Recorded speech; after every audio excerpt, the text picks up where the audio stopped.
All right. Today we're going to finish up our story on Balaam. We're going to finish studying him. If you remember last week, we started studying him in Numbers chapters 22 through 24. He's an interesting character. He does claim to serve the Lord. And for a period of time, even though he was attempting to curse the Israelites at the request of Balak, who was the king of Moab, he attempted to curse the Israelites, but the curses kept coming out as blessings. And eventually he saw the full vision of God for the Israelites and understood that these curses weren't going to happen. Then we end up at the end of chapter 24, possibly thinking that Balaam has had a change of heart, that he is going to wholeheartedly serve the Lord now and put away this dishonest gain that he has a reputation for. And we'll find out that that doesn't happen, that he does fall right back into his wicked ways and eventually becomes a cautionary tale. So we're going to start the events of chapter 25, which covers idolatry and adultery and how closely related they are. So let's just jump right in. Chapter 25, verse 1. It says, "While Israel lived in Shittim, the people began to whore with the daughters of Moab." So this is where they're camped at the time. Moab is the place where King Balak was from, who initially tried to get Balaam to curse the Israelites. So these are Balak's people that are causing this disturbance in the Israelite camp. We see that the daughters of Moab, so it seems like there was a push to get these women into the Israelite camp, to try to get the Israelite men, first off, to fornicate with them. Obviously, that's what it means here with the people began to whore with them. They were fornicating with them, but it's even deeper than that. We had the Israelites fornicating with the Moabite women. We have Balak, who wanted to curse the Israelites, somehow getting this idea that he should send his women to these people instead of sending the men in the form of an army. He sends the women instead. Balak tried to have them cursed. He couldn't. So on Balaam's advice, we'll find out, he tries to get God to judge them instead. Verse 2, "These invited the people to the sacrifices of their gods, and the people ate and bowed down to their gods." So the Moabite women have seduced the Israelite men sexually. And also, as part of, guys, right? Let's be honest. If we're interested in a woman and she wants us to go eat this food at this place, most times we're not going to put up much of a fight. They're going to do basically what's asked. We see these women want them to worship their false gods, which specifically would be Baal or Baal in that culture, in that area, that region. So it's more than the sexual seduction. It's also spiritual seduction, which is how the idolatry and the adultery get linked together so closely. You are committing adultery through the flesh, but you're committing idolatry through the spirit, all coming together at the same time. We see in Psalms chapter 106, verse 28, it says, "Then they yoked themselves to the Baal of Peor and ate sacrifices offered to the dead." That's about this verse. The they is the Israelite men. They yoked themselves to the Baal of Peor. So they connected themselves to Baal. They're supposed to only be connected to Yahweh. And now the idolatry has kicked in, and now they are yoked to Baal of Peor, and they ate sacrifices offered to the dead. Whether it's our normal meals throughout the day, throughout the week, whether it's a special communion ceremony meal, whether it's a Passover meal, however we want to, whatever type of meal we want to include in that, when we eat to the Lord. It might sound weird, but we're to do all things to the Lord. How do we eat to the Lord? We give thanks for this. We give thanks that he provided it, and we give appreciation that we have it. We know we're blessed to have this food when there's so many people that don't. But most of all, we remember the Lord has provided this food for us, and with the Lord in mind, we know he said he was coming back. He will come back. We have that faith It's all attached into the same thing. I know there's a lot of different opinions about often or the different rules and regulations that would go along with a communion meal or a Passover meal. You cannot go wrong if every meal you're giving thanks to the Lord and remembering his death until he comes again. So let's just do it every meal, right? And I'm not taking away the symbolism with the Holy Communion. I'm not taking away that. I'm just saying, just like if we honor one day above all others, that's okay. Or if we honor all days alike to the Lord, that's also okay. Each be convinced in his mind, right? The same thing would be with the communion meal, is you can't go wrong giving thanks for this and remembering the Lord's coming, whether you think it is a once a day, 3 times a day, once a week, once a month, once a year ceremony. Does not matter. Do it in remembrance. And these folks were eating in remembrance of the dead. We eat in remembrance of the living Christ. There's a difference there. Let's get back to Numbers. Starting at verse 3. So Israel yoked himself to Baal of Peor, and the anger of the Lord was kindled against Israel. And the Lord said to Moses, take all the chiefs of the people and hang them in the sun before the Lord, that the fierce anger of the Lord may turn away from Israel. And Moses said to the judges of Israel, each of you kill those of his men who have yoked themselves to Baal of Peor. So God judges the idolaters immediately with a death sentence. The camp has to be purified before they can go into the promised land. We cannot, the whole idea of being a separate people is that we don't have the Baal worship or the pagan worship anywhere in the camp. This holy nation is separate to Yahweh, the real God, and it needs cleansed before we can go into the promised land. They want to take any of this pagan culture with them into the promised land. It has to be purified. So that happens immediately. We'll see that the anger of the Lord comes in the form of a plague. And then we see in verse 5, where it says, he says to the judges of Israel. Some might notice we're before the period of the judges, what we call the judges, the book of Judges. We're before that time period. These judges are a different kind of judges, more along the line of what we would have as far as local judges these days. They were the chiefs that Moses appointed in Exodus chapter 18-ish. That's these judges, more chiefs than the type of judges that show up later, like Samson, Deborah, etc. Verse 6, and behold, one of the people of Israel came and brought a Midianite woman to his family in the sight of Moses and in the sight of the whole congregation of Israel. And while they were weeping in the entrance of the tent of meeting. We need to understand what it's saying here. He brought this woman to fornicate either at or inside the entrance of the tent of meeting for everybody to see as an act of defiance. A defiance against the people, a defiance against Yahweh. We'll find out in verse 14 that this man was named Zimri and that he was one of the chiefs of the Simeonites. So his defiance was an act of apostasy while the people were already at the tent mourning the apostasy. He's blatantly just flaunting his defiance for everybody to see. Verse 7, when Phineas, the son of Eleazar, the son of Aaron the priest, so Phineas is Aaron's grandson, future high priest. When Phineas saw it, he rose and left the congregation and took a spear in his hand and went after the man of Israel into the chamber and pierced both of them, the man of Israel and the woman, through her belly. Thus the plague on the people of Israel was stopped. Nevertheless, those who died by the plague were 24,000. This description of how Phineas kills these people does lead us to suspect and believe that they were actually in the act of fornication at that time.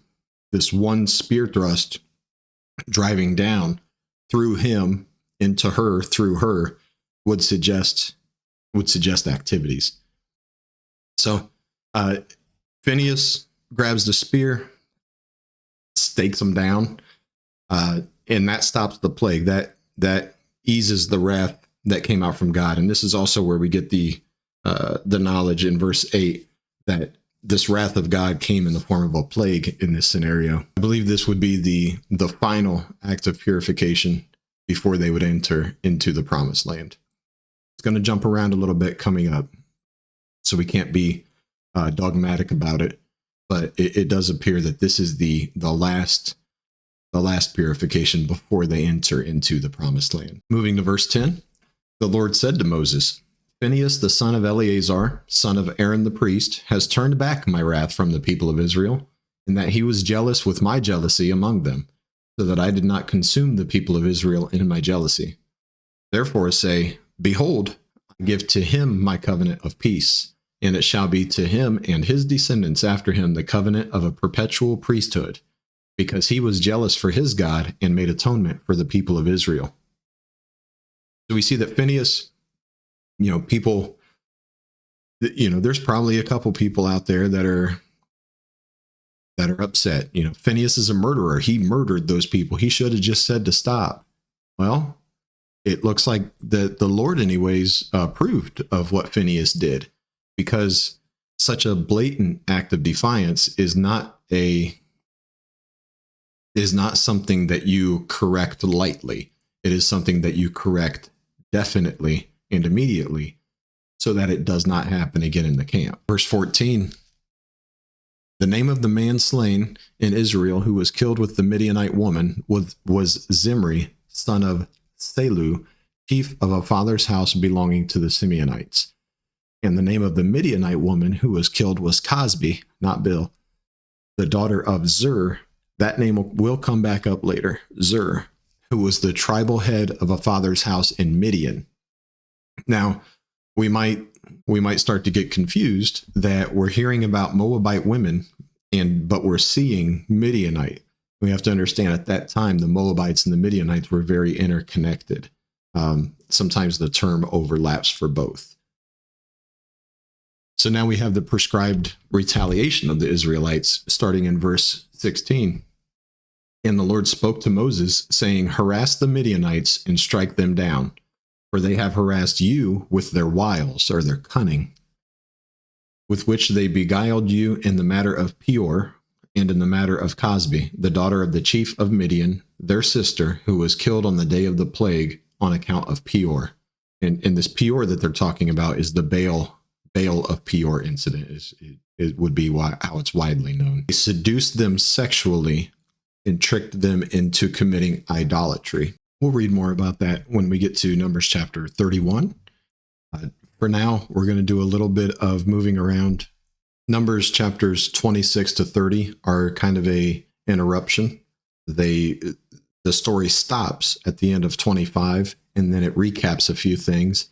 We do get some new information added, and then the story picks back up at chapter 31. So some of the stuff that we're going to be flying over, more or less, is in Numbers chapter 26. It covers the second census.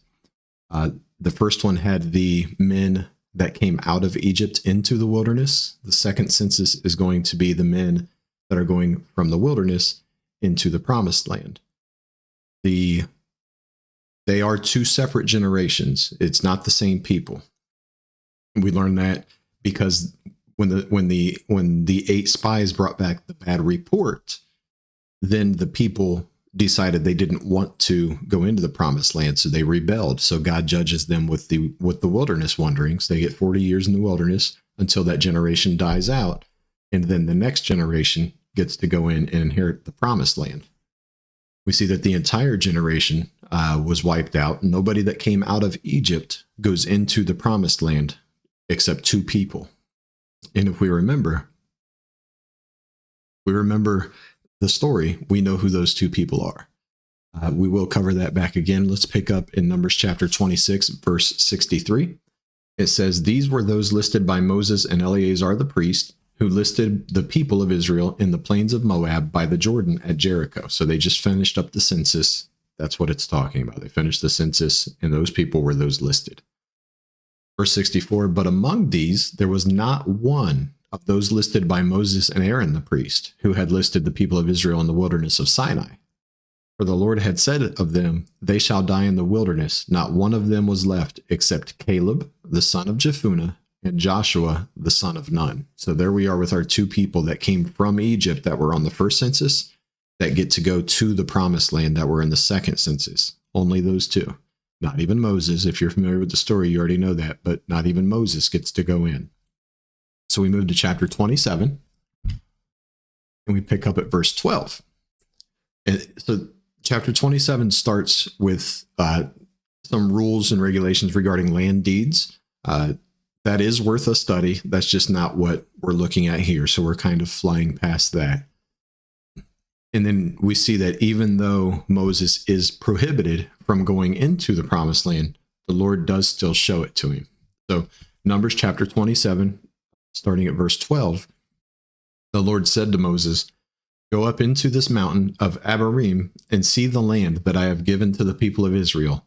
When you have seen it, you also shall be gathered to your people, as your brother Aaron was, because you rebelled against my word in the wilderness of Zin, when the congregation quarreled, failing to uphold me as holy at the waters before their eyes.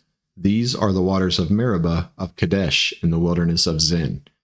And if we're not familiar with the story, we do have a lesson online for that. But basically, earlier on in the journey, Moses was told to strike a rock to provide water for the people because they were complaining about not having water. The Lord tells Moses to strike the rock. He does. Water comes out. Everything's good. Later on, this next generation is again complaining about being thirsty. So the Lord tells Moses, speak to the rock and tell it to provide water, and the Lord will give him water from the rock. And Moses, because he's upset, he has a little bit of a temper kicks in, and he hits the rock even twice with his staff instead of speaking to it. So the Lord still provides the water for the people from the rock, but Moses and Aaron are judged for not sticking strictly to God's commands, which was to speak to the rock and not to strike the rock. And if we're worried about this seems like no big deal, there's a deeper meaning there, right? The rock is representing Christ, and Christ was afflicted one time for our sins and never afflicted again. So that was the symbolism of the first striking of the rock. The second time, just speak to the rock. Same as for us, that rock is still Christ. And we speak to him, and he provides the water for us. He provides the living water that he talked so much about. So it's a different kind of water these days, a better kind. But he's still the rock. He's still the cornerstone. Let's not get too sideways. It's a beautiful teaching. If you haven't studied it, study it. It's fantastic. We're moving past that now. So we see that when Moses sees the promised land, then the Lord is going to gather him to his people. So now we have the time frame for the death of Moses, but it's not going to be recorded until the end of Deuteronomy. So we have quite a bit to cover before it's actually recorded, but this is the place where Moses will die. Picking back up at verse 15, it says, Moses spoke to the Lord, saying, let the Lord, the God of the spirits of all flesh, appoint a man over the congregation who shall go out before them and come in before them, who shall lead them out and bring them in, that the congregation of the Lord may not be as a sheep that have no shepherd.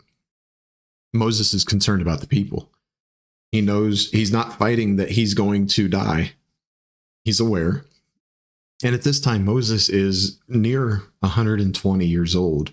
So it's not like he's not lived a full life. He's gone through plenty, right?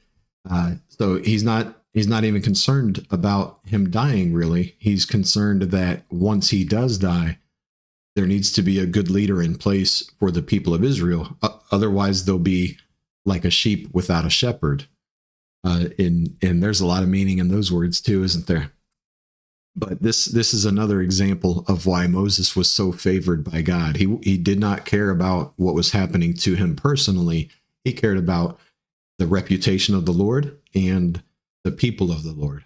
So that's why Moses had such high favor with God. Moving on, verse 18.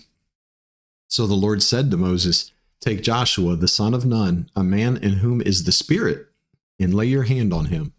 Make him stand before Eleazar the priest and all the congregation, and you shall commission him in their sight.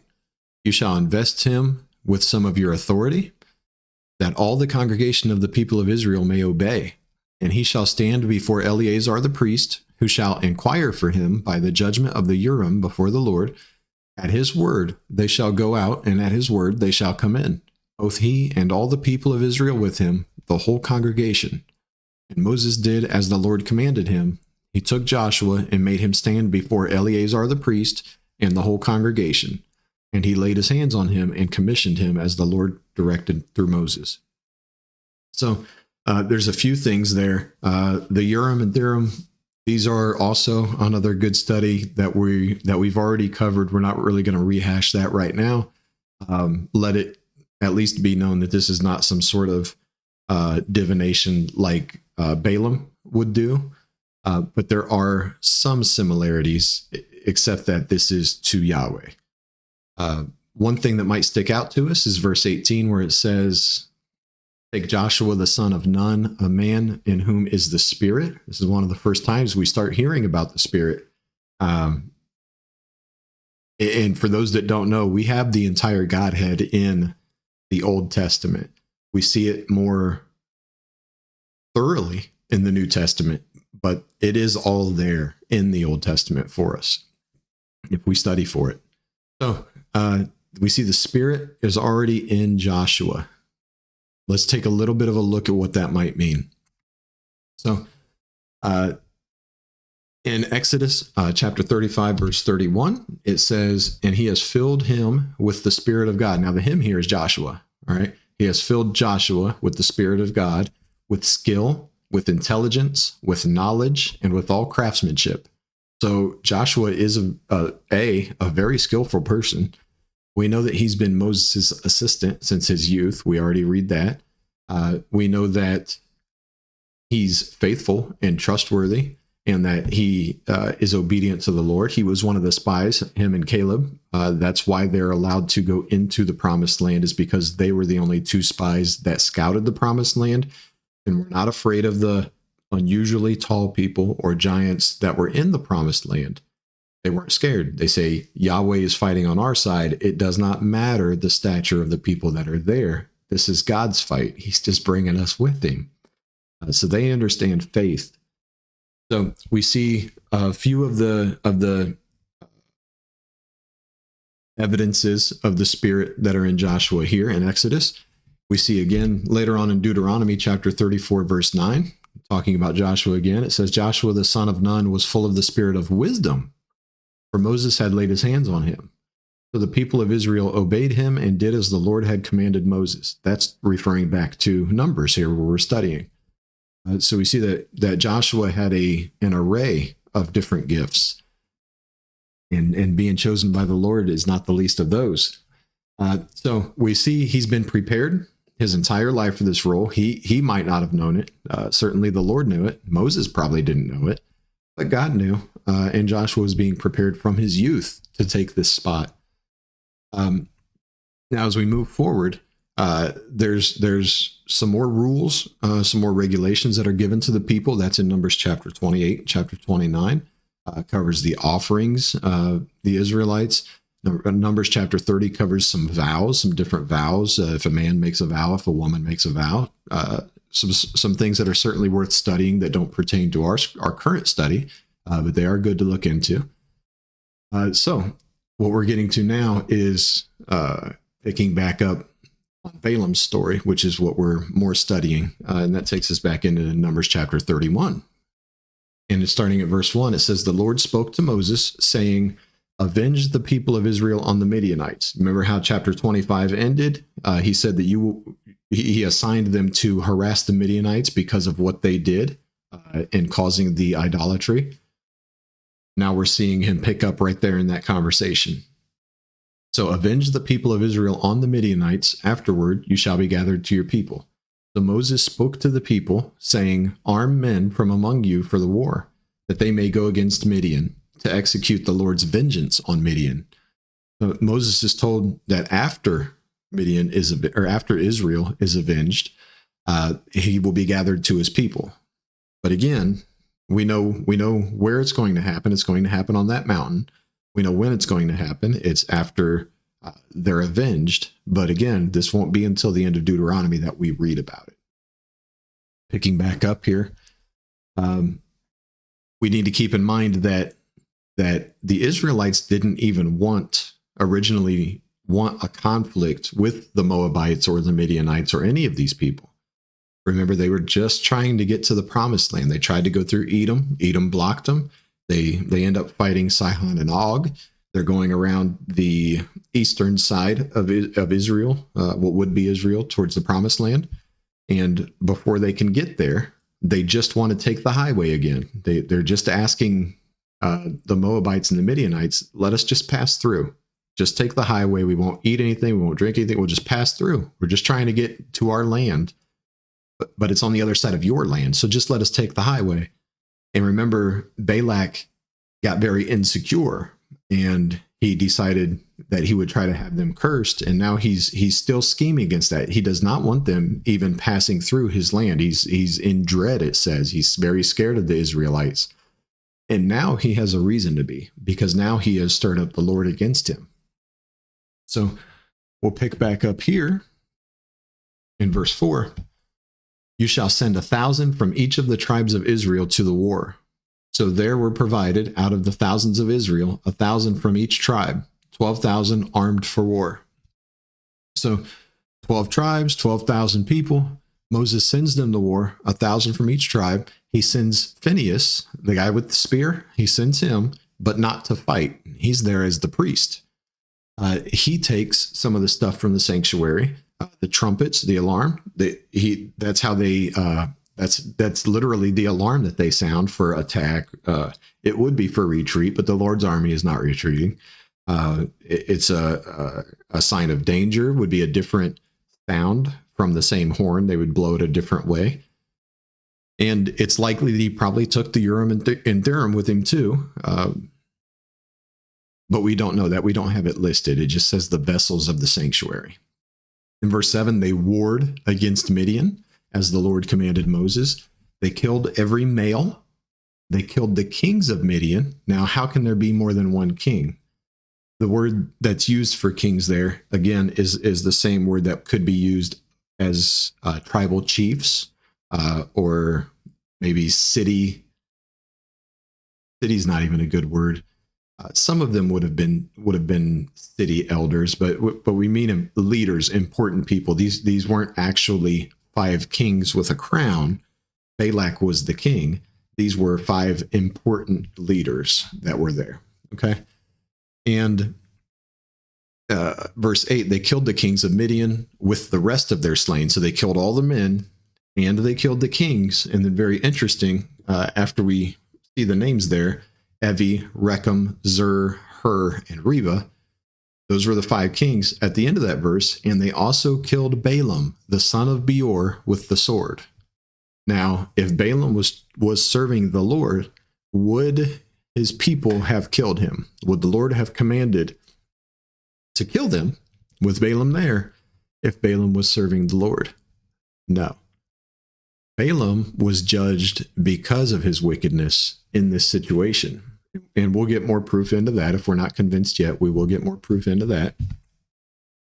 But we'll go back to the names for right now. The 5 kings, or the chiefs, or leaders, or tribal heads. We know a few of them. We already talked about Zur. He was the father of the Midianite woman that Phineas killed with the spear. We see that in Numbers chapter 25. Hur, H-U-R, Hur, is the ancestral name for the Hittites, which was another one of the people groups that were in and around the Promised Land. And the other name that we can recognize is Rechem. That's a city that we would, some of us would know the more common term of or common name of that city, Petra. Has a lot to do with end times in some philosophies. So 3 out of the 5, we do have some idea of who they were and or at least where they were also.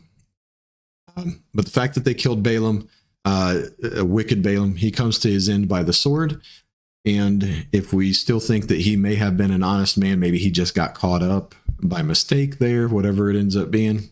We move on to chapter 31, verse 13. It says, Moses and Eleazar the priest and all the chiefs of the congregation went to meet them outside the camp. This is after the victory.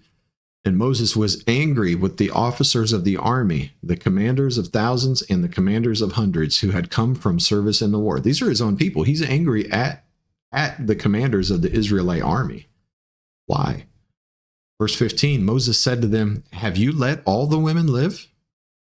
Behold, these, on Balaam's advice, caused the people of Israel to act treacherously against the Lord in the incident of Peor. And so the plague came among the congregation of the Lord. This is definitely after the Balaam's oracles, where God compelled him to speak only blessings. At some point between then and chapter 25, Balaam and Balak got back together and came up with this plan that if the Lord will not let me curse them, I will teach you how to get God to curse them instead. And the way that he did that, it says right here, is Balaam told Balak to send the women in to corrupt the Israelite men, and that would steer them away from Yahweh worship and onto Baal worship.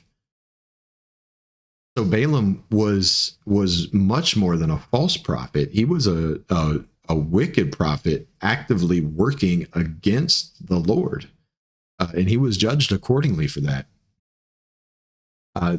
Instead of serving God, it goes on to talk about that he loved a dishonest gain.